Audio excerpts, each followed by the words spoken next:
জিহ্বার অপরাধ মানুষকে জাহান্নামে নিবে, এই হাদিস আমার আগেও বুঝে আসছে। আলহামদুলিল্লাহ, গত ৩-৪ মাস আগে ভালো করে বুঝে আসছে এই হাদিস। জিহ্বা যে মানুষের কত বিপদে ফেলাবে কিয়ামতের মাঠে। عن عقبة بن عامر رضي الله تعالى عنه قال قلت يا رسول الله ما النجاة। উকবা ইবনে আমির বলেন, আমি আল্লাহর নবীকে বললাম, ইয়া রাসূলুল্লাহ, মুক্তির উপায় কি আপনার কাছে জানতে চাই। নবীজি বললেন, মুক্তির উপায় হলো ৩টা। বলেন, মুক্তির উপায় কয়টা? ১ নাম্বার, আমসিক আলাইকা লিসানাক, তুমি তোমার জবান নিয়ন্ত্রণ করবা, জিহ্বা সংযত করবা। তিরমিজির হাদিস, ২৬১৬ নম্বর হাদিস। নবীজি বলেন, হাল ইয়াকুবুন নাসা ফিন্নারি আলা ওয়ুজুহিহিম আও আলা মানাখিরিহিম ইল্লা হাসাইদু আলসিনাতিহিম। বেশিরভাগ মানুষের মাথাটা নিচের দিকে দিয়ে, পাগুলা উপরের দিকে দিয়ে ধাক্কাইতে ধাক্কাইতে জাহান্নামে নিক্ষেপ করা হবে, শুধুমাত্র জিহ্বার অপরাধে। নাউযুবিল্লাহ। জিহ্বার অপরাধ বেশিরভাগ মানুষ তাদেরকে জাহান্নামে নিয়ে যাবে, শুধু জিহ্বার অপরাধ। আল্লাহ আমাদেরকে অপরাধ থেকে হেফাজত করেন। ভাই, উপরের আওয়াজটা বাড়ায় না, উপরেরটা কমান, উপরেরটা কমান, বাহিরের আওয়াজ কমান। দুনিয়াতে জিহ্বার এক কথায় 16 বছর শেষ। কয় কথা? জিহ্বা কি ভয়ঙ্কর জিনিস। ডেইলি নিজেরে নিজে বলে, কেন এটা বললাম, কেন এটা বললাম, কেন এটা বললাম। ডেইলি বলে, সাজানো সংসার এক কথায় তছনছ। এই ঘটনাটা যখন ঘটছে না, বিশ্বাস করেন, এই হাদিস নগদ আমার মাথায় আসছে। চিন্তা, সর্বনাশ, জিহ্বা মানুষকে বেশিরভাগ জাহান্নামে নিবে। এটা তো হাদিসে পড়ছি, বুঝেছিও, বিশ্বাসও করছি। দুনিয়াতে যে নগদ নমুনা দেখলাম, দুনিয়াতে যদি জিহ্বা এক মানুষকে এত বিপদে ফেলাইতে পারে, তাহলে কিয়ামতের মাঠে জিহ্বা মানুষকে কত বিপদে ফেলাবে। জিহ্বা মানুষকে বিপদে ফেলায়। قال رسول الله صلى الله عليه وسلم من يضمن لي ما بين لحييه وما بين رجليه اضمن له الجنه। কেউ যদি আমাকে 2টা অঙ্গের নিরাপত্তা দিয়ে দেয়, একটা হলো জবান আর একটা হলো লজ্জাস্থান। কেউ যদি জবানের গুনাহ না করে, লজ্জাস্থানের গুনাহ না করে, নবী বলেন, আজমান লাহুল জান্নাহ, আমি তাকে জান্নাতে নেওয়ার জিম্মাদার হয়ে যাব। জিহ্বা, লজ্জাস্থান। قال رسول الله صلى الله عليه وسلم المسلم من سلم المسلمون من لسانه ويده। নবীজি বলেন, কোন মুসলমানের জবান আর হাতের কষ্ট দেওয়া থেকে যদি অন্য মুসলমান নিরাপদ হয়ে যায়, তাকার আমার, আমি একজন মুসলিম দাবি করি, তিনি একজন মুসলিম, আমার জবান আর হাতের কষ্ট দেওয়া থেকে যদি তিনি নিরাপদ থেকে যায়, নবী বলেন, আমি তোমাকে খাঁটি মুসলমান বলে ঘোষণা করলাম। জবান দিয়ে কষ্ট দিব না। বলেন, জবান দিয়ে, হাত দিয়ে, কর্ম দিয়ে, কথা দিয়ে কোন মুসলমানকে স্বেচ্ছায় কষ্ট দিব না। অনিচ্ছায় দিয়ে ফেললে ক্ষমা চেয়ে নিব। তাহলে ইচ্ছা করে তো দিবই না, অনিচ্ছায় কখনো হয়ে গেলে ক্ষমা চেয়ে নিব। বলেন ইনশাআল্লাহ। মসজিদে ঢোকার সময় 4-5 জন একসাথে দৌড় দিচ্ছেন, পাশের মুসল্লির আপনার হাতের কনুত লেগে গেছে, তিনি ব্যথা পেয়েছে, সাথে সাথে বলবেন, ভাই মাফ করে দেন। মসজিদে যাওয়ার পর কাতারে দাঁড়িয়েছেন, আপনার পাশের মুসল্লি, আপনার এই কনুর আঘাত লাগছে, আপনি বলবেন, ভাই মাফ করে দেন। গাড়ির সিটে বসছেন, পাশে একজন প্যাসেঞ্জার বসছে, বসার পর আপনার কারণে তিনি একটু কষ্ট পাইছে শারীরিক, আপনি বলবেন, ভাই আমাকে মাফ করে দেন।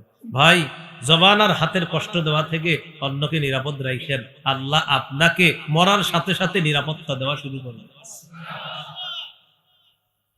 তাহলে মুক্তির উপায় কয়টা? 3টা। 1 নাম্বার, জবান নিয়ন্ত্রণ রাখো। 2 নাম্বার, ব্যবসায়ী ভাইরা, চাকরিজীবীরা শোনেন, 2 নাম্বার, ওয়ালিয়াসাকা বাইতুকা, তোমার ঘর যেন তোমার জন্য প্রশস্ত হয়ে যায়। দোকানদারি শেষ করলেন, ব্যবসা বাণিজ্য শেষ করলেন, অফিস আদালত করার পর 8টা বাজে আপনার ঘরে থাকার কথা, 11টা বেজে গেছে, এখনো বাসায় যান নাই। স্ত্রী আপনাকে ফোন দেয়, মা ফোন দেয়, কি রে তুই কই? আম্মা আসতেছি। আপনি বন্ধুদের সাথে আড্ডায় মেতে আছেন। নবীজি বলেন, না না, কর্মস্থলে আসো। কর্মস্থল নাই, বাসায় থাকো। ওয়ালিয়াসাকা বাইতুক, তোমার ঘর যেন তোমার প্রশস্ত হয়। কাজ আছে, কাজে থাকো, কাজ নাই, ঘরে থাকো, আড্ডাবাজিতে যাবা না। এই ঘর প্রশস্ত হয় মানে আপনি ঘরে সময় দিবেন, মায়ের সামনে, বাবার সামনে, স্ত্রীর সামনে, সন্তানের সামনে থাকবেন। আড্ডাবাজিতে রাস্তায় নামবেন না। মাদক দ্রব্য, অশ্লীলতা, বেহায়াপনায় শয়তান আপনাকে লিপ্ত করে ফেলতে পারে। এই জন্য 2 নাম্বার বললেন। অনেক ভাইয়েরা অফিস থেকে 6টা বাজে আসার কথা বাসায়, 11টা বেজে গেছে এখনো আসেন। কেন? আপনি এতক্ষণ কোথায় ছিলেন? ঠিক আছে, আমি ওয়াজ মাহফিলে ছিলাম, তো কালকে কোথায় ছিলেন? প্রতিদিন তো ওয়াজ মাহফিলে ছিলেন না। তো খোঁজ নিয়ে দেখবেন এই বেচারার স্বামী, এই বেচারার স্ত্রী আছে, সন্তান আছে, সব আছে, এরপরে সে কার সাথে অন্য কোথাও কথা বলবে। এটা করবেন না। স্ত্রী সন্তানদেরকে সময় দেন, ঘরে থাকেন, মা বাবার সামনে, সন্তানদের সামনে যখন থাকবেন, ইবলিস হাজারো গুনাহ আপনাকে করাইতে পারবে না, যেটা বাহিরে থাকলে আপনাকে করাবে, ঘরে থাকলে এগুলো করাতে পারবে না। এই জন্য নবী বললেন মুক্তির দ্বিতীয় উপায়, বললে সাকা বাইতুক, তোমার ঘর যেন তোমার জন্য প্রশস্ত হয়, ঘরে থাকবা। 3 নাম্বার, ওয়াবকি আলা খতিআতিক, তুমি তোমার গুনাহের উপর কান্নাকাটি করবা, গুনাহের ব্যাপারে প্রচুর কান্নাকাটি করবা। এই 3টা। তাহলে জবান নিয়ন্ত্রণ, আর অফিস আদালত, ব্যবসা বাণিজ্যতে আসি, আলহামদুলিল্লাহ, কাজ শেষ, বাসা, নামাজের আজান দিছে, মসজিদ, নামাজ শেষ, দুনিয়াবি কোনো কাজে মশগুল হব না, তাড়াতাড়ি বাসায় চলে যাব। বলেন ইনশাআল্লাহ।